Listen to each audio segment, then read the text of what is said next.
Hello बच्चों, चलिए प्रश्न को पढ़ते हैं और समझते हैं।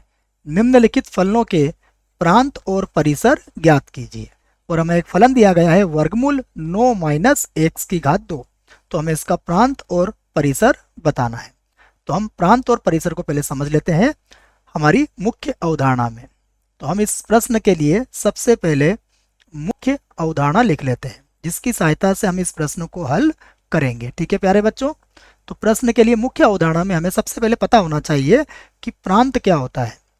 किसी भी फलन का जो प्रांत होता है उसको हम इस प्रकार परिभाषित करते हैं कि x के सभी संभावित मान, ठीक है। तो x जो जो मान ग्रहण कर सकता है वो सभी हम प्रांत के अंतर्गत ले लेते हैं। अगला होता है हमारा परिसर, जो कि प्रश्न में पूछा गया है। तो परिसर के बारे में भी हमें पता होना चाहिए। तो परिसर होता है हमारा y के सभी संभावित मान। तो यहां पर भी वही बात होगी, बस x और y का। तो संभावित मान हम लिख लेते हैं, ठीक है ना। संभावित मान यहां भी लिख दिया हमने और यहां पर भी लिख दिया, ठीक है। अब देखो प्रश्न में हमें क्या दिया गया है, प्रश्न को देखते हैं। प्रश्न में हमें वर्गमूल के अंदर 9 माइनस एक्स स्क्वायर है।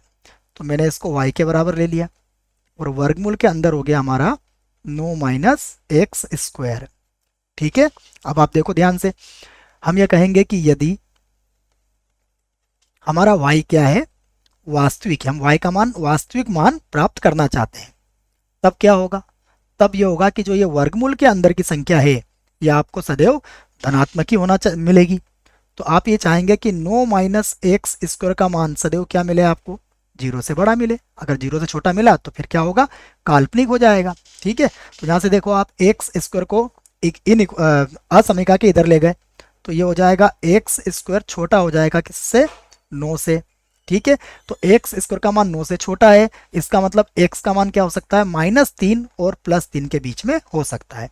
तो यही हमारे प्रश्न का प्रांत हो जाएगा। देखिए, तो मैं लिख सकता हूं हमारे इस प्रश्न के लिए जो प्रांत होगा वो कितना हो जाएगा, -3 से +3, और ये दोनों आएंगे बड़े ब्रैकेट में। बड़े कोष्टक में क्यों आएंगे, क्योंकि यहाँ बराबर का चिन्ह भी होगा, ठीक है। तो ये तो हमें प्रांत पता लग गया। अब हम बात करते हैं कि परिसर क्या होगा इस प्रश्न का। परिसर मतलब y का मान क्या हो सकता है। तो देखो y का मान, अगर आपने -3 और +3 के बीच में कोई भी मान रखा, तो देखिए अगर आपने 3 रखा तो 0 आएगा, और मान लो 0 रखा तो 3 आएगा। तो मतलब y का मान आपका कहाँ से कहाँ तक जाएगा, y का मान आपका 0 से लगा के 3 के बीच में होगा। 3 से बड़ा मान नहीं आ सकता है y का, और 0 से छोटा मान भी नहीं आ सकता है।